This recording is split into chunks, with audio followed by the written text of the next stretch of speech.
And once I learned that that was actually the case, it just took off. And So the big question is, what are top agents doing to absolutely crush it in real estate, grow their teams and add more transactions year over year while so many struggle? To get the answers, we interview the top real estate agents to learn their secrets to success. My name is Andrew Dunn. And my name is Peter Michael. Welcome to Elite Agent Secrets. Hey everyone, and welcome to this episode of the Elite Agent Secrets show. Today we've got a fellow Englishman, Lee Calvert, with us, and this guy is going to be a very special interview indeed. Now, he has done a total of 172 million and 370 homes sold in Washington, and 3 homes sold in the brand new office in Dallas, Texas. Now, something that's super interesting about his story is his Washington office is brokered under the Hassan Company, and his Dallas office is brokered under Douglas Elliman. So today we are definitely going to be unpacking how that works, and more importantly, his 3 secrets to success, which are discussing accountability, accessibility, connections, and consistency, all things of that nature. It's going to be a fire episode, and I am pleasured to be joined. Pleasured? What an interesting way of putting it. I have the pleasure of being joined by a fellow Englishman. We're all adults here. Let's grow up, children. How's everyone doing, Lee? How you doing, my man? Good. Listen, take whatever pleasure you want from this. Oh, God, this episode is about to go down a path that none of us are prepared to travel. I can only see your faces, so whatever that's fine. Lee, that's awesome. I love it. I don't know what to celebrate more. Your Washington production or your production in a brand new state, in a brand new market where you are just, quote unquote, almost just getting started, learning the ropes all over again, right? Yeah, it's been interesting. It's been I mean, not to pre-meeting, I thought I wasn't going to swear, but it's been a total mindfuck. I love that we've broken you in less than 3 minutes. Sorry, Mom. Anyway, so because when I started the Washington one, I was new to the industry, but I had contacts. Now I've come down here. I'm not new to the industry, but I have no contacts. That is so awesome, right? Because it's almost like you're learning the ropes again. But to give everybody context, before we dive into the different dynamics of the different markets and the difference in experience, take us back to, starting out as a brand new agent, contact, no experience, and then help us transition into not a brand new agent, a shit ton of experience and no context, and why you actually decided to go that way, because most agents can't make it in one market, yet alone 2 markets. Yeah, no worries. So I'll try and keep this as short as I can. So 2010, I moved to the US. 2011, I started working with the Portland Timbers in Major League Soccer. Not on the fun part by playing. I was in the back office, which was actually a ton of fun. And the Timbers gave me my whole foundation for living in the US, which was huge. And then I did account management. So I looked after season ticket holders. I had about 1,500 accounts. Wow. And that's, Portland's pretty not massive. And so I got to learn a lot of people in different industries in Portland and in Southwest Washington, where I ended up going into real estate. Well, it's a pretty linear span of control. And I came to this crossing point where I was like, I think there's more, but I don't want to leave the area. What can I do and stay in the area? And what you focus on expands. Someone talked to me about real estate, and I'm like, no, I can't go from salary to just commission. Are you nuts? I've got a kid and a house, and it's wild. And then I met a guy who, funny enough, is now my CEO at the Hassan Company, and he just started talking about real estate, and I made the move over and never looked back really. And I'm going from calling people I remember from my circle over there to build up, family, friends, and it really just kind of snowballed. I remember that first, tax meeting after doing it for about 8 months, and the question of, are we really doing this? Yeah. Came up, but it seems like you're very easily persuaded, right? Because we said you're not going to curse on the show, and we got you to do it with this guy. I realized I was gonna. So I left the Timbers in February of 2015, right before their championship winning season. I'm not bitter about that. And then and I realized in September prior that I was gonna do this. I had about 3 or 4 months where I was just lost at what I wanted to do, because it was always sports. I always wanted to be in the sports industry. Major League Soccer was always going to be massive, and I knew the Timbers were going to be huge. So then I just started going through all the, I didn't have any idea what I had any passion to do.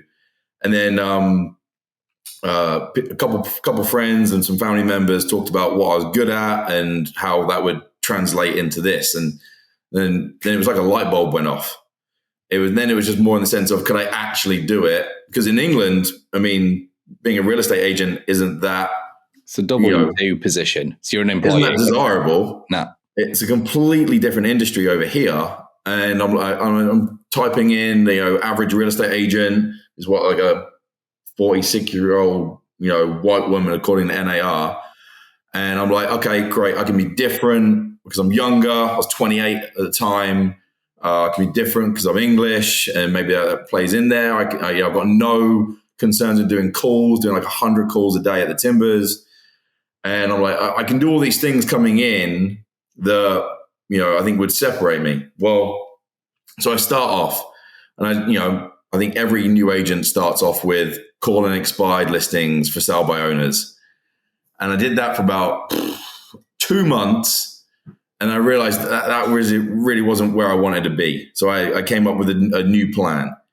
And I picked Hassan Company for a couple of reasons. But one, they're set up in a rather unique structure. They're predominantly in Portland, Oregon, where I marketed myself in Washington State. Well, they only have one office in Washington State. They have 175 agents, all high top producing agents in Portland, and they had like a dozen agents in Washington. Well, I just thought there's a huge funnel of referring agents from Oregon that would lead to someone to Washington. So now all I have to do is beat off 11 or 12 other agents to get those referrals, and I'll build my business. So I focused on that, as well as just getting out into the industry. I knew I didn't really want to do trying to convince someone this new agent was going to sell them something when they had already decided earlier they didn't want to use an agent.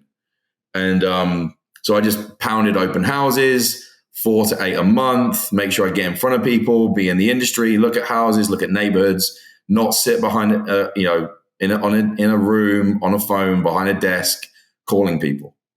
And so, then things just kind of spiral from there as well. I think 12 deals in the first year, 18 in year 2, 26 year 3, and then I got into the top 40 of the company, which was always a goal. I kind of looked at everyone who's in the top 40 and just start copying what they do.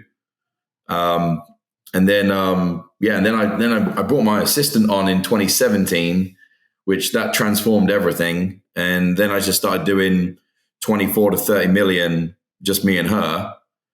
And then last year, with my business partner for the group I formed, the Oxford Street Partners, we hit 49 million doing 78 sales. And half of that year I lived down in Texas. Gee. God, so your average price point's fucking high as well. It's like, what, 700?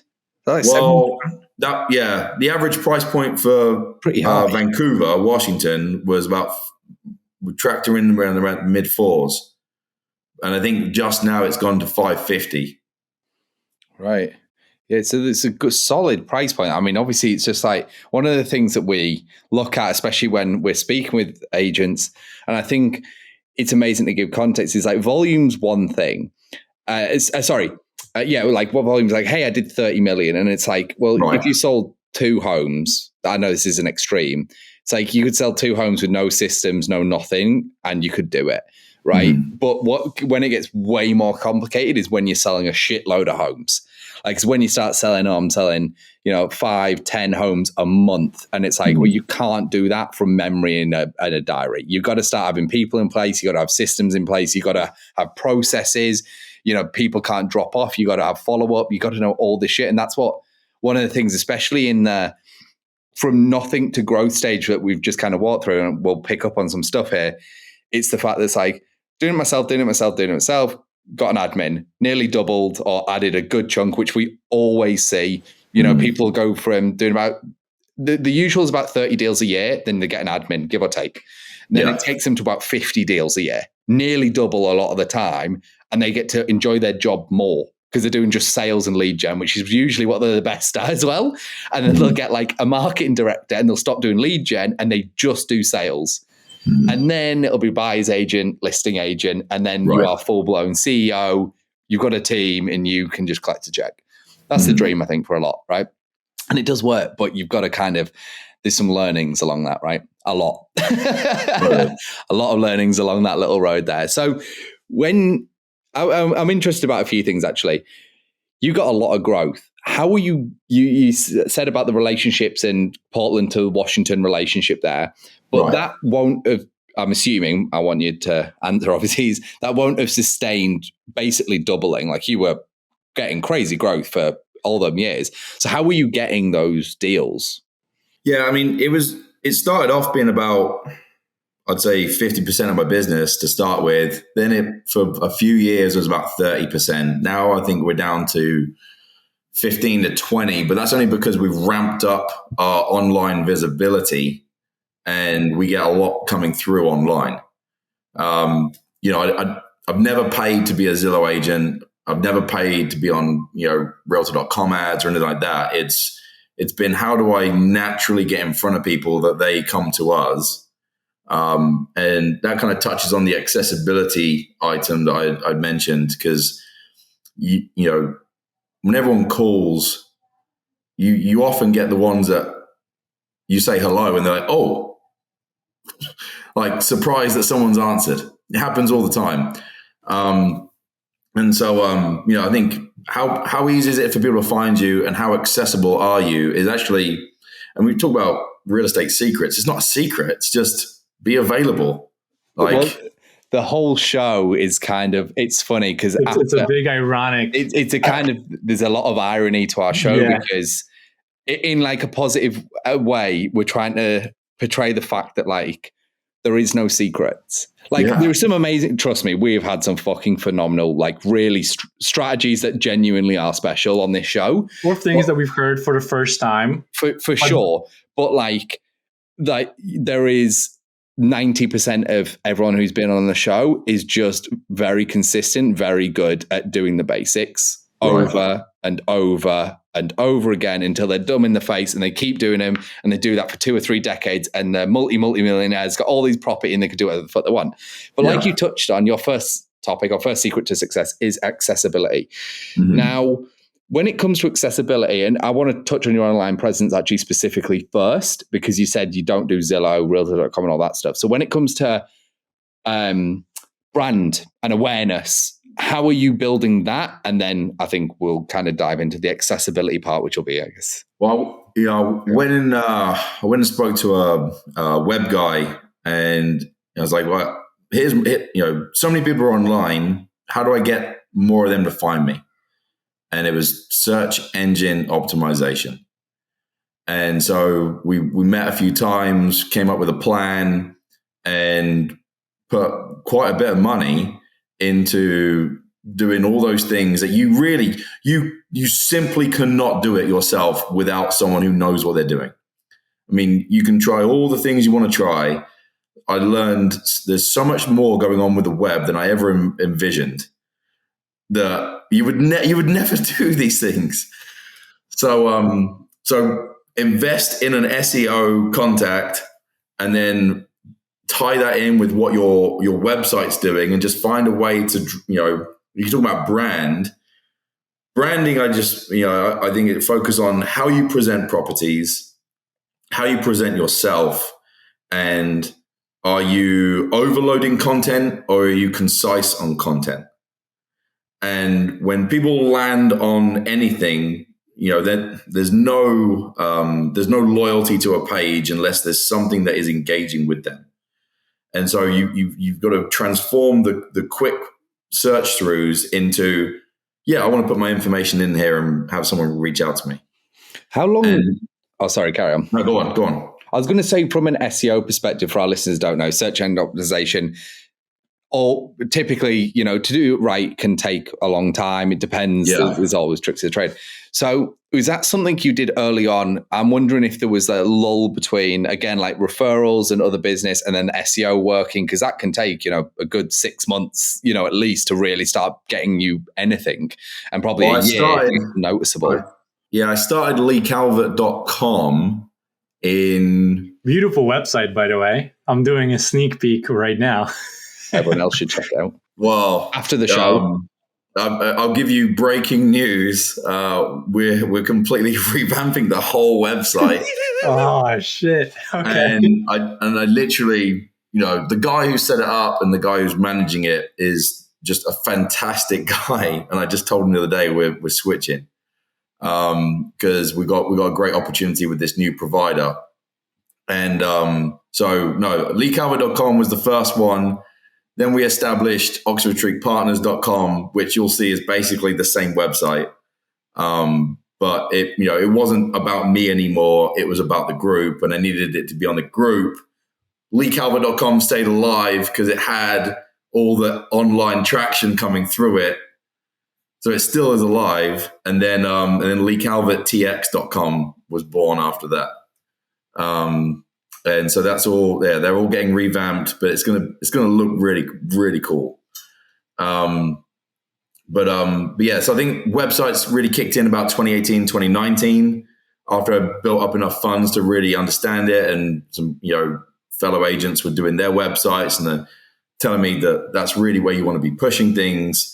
I met a florist of all people who was just absolutely dominating the florist game in my area. Like, no one had anything on this guy. And I met with him every 4 or 5 days because he was talking about selling a house. And every time I went in, I learned more about online engagement and getting people through online.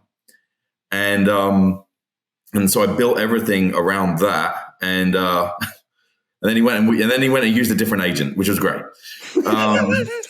But anyway, mine and his path came together for my benefit of building the online presence. How long until you got noticeable traction? For our listeners, be like, you could do SEO. It's going to cost you. So 6 months. And do you have a rough idea of cost? Just again, even a vague idea. Well, putting the money into search engine, I think was a couple grand, which it really isn't a lot in the grand scheme of things. If we said conservatively $6,000 in 6 months, do you think that'd be fair? What, an overall payment into it? Yeah. Probably low. Yeah. Yeah. No, I think it's about right. And then, the old adage of one deal is going to pay for it. Yeah. You can run that theory with basically everything, which is dangerous. Absolutely. I was thinking, but yeah, about 6 months turnaround. And how many deals? Because the thing that we love about SEO is the thing everybody loves about SEO is the fact that it's a never-ending stream. Unless Google has a weird day and they decide to roll out some new crazy algorithm shit, right? You just keep on. The money is in the starting. It's getting it there. The maintenance is far easier. Once it's there, to keep it there is, unless some big change happens. How many leads are you getting now from your SEO on, a weekly basis or whatever that you're closing, Well, I'd say, 40% of everything we bring in is coming through online. Fuck. I mean, you think we get a good 35% is client referrals. And then really now that 10 to 15% is agent referrals. Yeah. But yeah, no, it's, and the bigger part is just, yes, you can get a website. Yes, you can do SEO. What are you doing with it? Well, if you're not building up your review count is huge on there. I mean, for Washington, The group page has about 15 reviews. My individual page got about 85, 86. And there's a change that Google has done now, which is doing Google screened. And so you can pay for Google Ads where, the top bar is all these different agents that have paid to be on there. I haven't necessarily done that yet. I might do it, but I've not seen a drop in our online presence or results to really warrant doing that. Yeah, fair enough. Just to then, piggyback on, I know your first topic, we kind of got into SEO, but I think it's an interesting point to do with your accessibility. Your first topic is accessibility. When it comes to accessibility specifically, is this something like, is it a round robin for your team? Is it like call within 5 minutes? They've got to have text. Like, do you have systems in place to make sure that lead comes through and like they have access to someone in your group like ASAP? Yeah. And what does that look like exactly? Well, I mean, I'm on Yelp. Yelp's been good. My average return response rate, which they track on there, is 10 minutes, right? So client reaches out, 10 minutes, you're in contact. And I carry that over all the avenues. So if we get a web lead, within 10 minutes, you're going to hear from us. Normally I think it's less than that, but I'm going to say within 10 just for consistency. And so now, if I was up there more, it would come in, I'd just call them immediately. Even if it's just saying, hey, it's Lee. I just want to let you know I've received your message. I'm doing something right now. Can I call you in half an hour, 45 minutes? Just something to bridge when you are actually available. And you're not automating that. You're manually making the call or sending out that message? 100%. Wow. Because I think people are sick and tired of automation, right? They want the person they're reaching out to. And so, whether it's an app, email, or one of my team is bringing it to my attention, it comes to my attention. If it comes in through the team page, it goes to every one of us. And the motion is, the minute someone sees it, they reply to the group, our team on the email saying, got it. And then they reach out. Got it. And so that way, at least someone is reaching out to get in, respond to someone quickly, because people aren't patient. If they're not getting a response, they're going to call the next one until they get someone. Yeah, 100%. And do you track number of contacts till contact, if that makes sense? Like how many on average calls or messages and whatnot it'll take you? Do you track metrics like that or not? From when it comes in to how long we talk to them? Yeah, how many attempts it takes until you actually get communication, yeah. No. It's a good one though. The only reason I ask is we do a lot of online lead generation, like we do say Facebook and Instagram, that's our bread and butter, right? And on average, it's 7 to 13. It's a lot closer to 7, but we say 7 to 13 attempts to actually, get through to somebody, whether that be calls, and it might be like a 7-day campaign once a day, like it really depends. The reason I asked is because of yours coming through SEO, coming to the site and then filling it out. My thought process would be it would take a lot less attempts. AKA, like it might just take 1 or 2 calls and you're there. Like my brain is thinking they normally just pick up. Yes, yeah. Intuitively, you're like, 1 call. I call them, they answer. No, but that's what I was trying to get at. I mean, it's interesting to know this information though, because different sources have different contact rates. So I'll jump ahead just a little bit. So Texas, no sphere, bring the systems down here, right? Well, it's a little different. So I never paid for leads until I came to Texas. Right. So and I tried this lead service. That one's different. Okay. They're not coming direct to me. They're coming through this program. And I would say it would probably be more in the line of 7 to 10 attempts until you get a response. Yeah. Okay, so that's kind of in line with what we see between 8 to 12. Right. Almost to the point where I get one experience in Washington, I get one experience down in Texas with these leads, and I'm looking at the Texas one thinking, 7 to 10 attempts, they don't really want me. Like these guys want me. So then I need to build up my presence here and to, get that same system now running in Texas, which is slowly doing it. It's, out of all the deals, the 3 deals I've got through, 1 under contract, and then the 5 clients I've got running right now, all of them have come through, all but 1 have come through this system. 1's come over from the lead gen. So did you go after a new market because you're finding yourself spending a lot more time there and you're just like bored? So I want to, start another team? Not at all. No. So we moved here out of quality of life. So I've got 3 kids. My middle daughter, she's got a disability, and through COVID, everything was shutting down in Washington and so forth. Physios and everything were giving up on things and not being accessible. And she was, she's nonverbal, non-mobile, no speech, no use of her hands or anything like that. And we're just seeing, we're all thriving. Real estate industry's buzzing. Yeah. The other kids were going to private school. They're doing well and going in. My youngest, he wasn't even in school, but he was, young enough.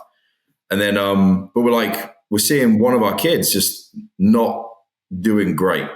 And we're like, what's the point of all of this if one of us is suffering? So we looked around and we found that this place we're in Prosper, just north of Dallas, great school district for special needs. And we flew down for 2 days and decided within 2 days we were going to move, and we moved in 4 months and made the move happen because it was a quality of life. What's the point in living in Washington if we're not all thriving? And then, the great thing with the pandemic was it taught everyone about remote working. Yeah. And so it actually made it a viable option. But then I'm not going to be down here and not show homes or not try and build something at the same time. Yeah. So moving here was basically just that. So do you go back and forth, or do you have like a second in command that basically runs everything in Washington while you focus on rebuilding your business down here? Precisely. Yeah. So I usually go back once a month for a few days, mostly for listing appointments or client care events. And then, so I go back next week. I've got 4 listing shoots in 2 days and 3 listing appointments in that same 2 days. And then, my main buyer's agent that I had up there previously, we changed the contract where he's now my business partner up there. So he's the main boots on the ground. My assistant is still up there, and we've got a new buyer's agent. And so they run everything up there. I still do a lot of the negotiation, home searches, and so forth, and that, but the in-person stuff is less. I do a lot of this. Do you find it to be a lot more difficult, or do you find that most of your clients, quote unquote, don't even miss you because your team is there to kind of fill in, and they can do, like 90% of the stuff, and you come in just at those key moments where you're required? Yeah, it's a bit of both. So when it all started, and jumping ahead on topic 3, consistency and confidence, I wasn't confident in people's impressions of what was going on. And it kind of just drug on me like, I'm not going to be there. The brand was me. I was the brand. And we ended up doing more business with me being down here and them up there than we did when I was there. And the more I was being open about it and illustrating why I'm here, no one cared. They still wanted to work with me, have my consultation on it, utilize my network, my relationships with the other realtors and the professionals that I do for setting up properties. Yeah. And the location didn't matter. And once I learned that was actually the case, it just took off, and I'm fully engaged with Washington. I'm fully engaged with Texas. I was going to say, before we dive into your third topic, yeah, and completely fuck up our entire order for the day. I told you it would happen. Before pre-show, everyone listening, he was like, I'll just go off and I'll start talking about more. And I was like, don't worry. I was like, we'll keep you on the straight and narrow. Oh, and by the way, if you're interested in gaining access to our course and coaching programs, then head over to go.eliteagentsecrets.com.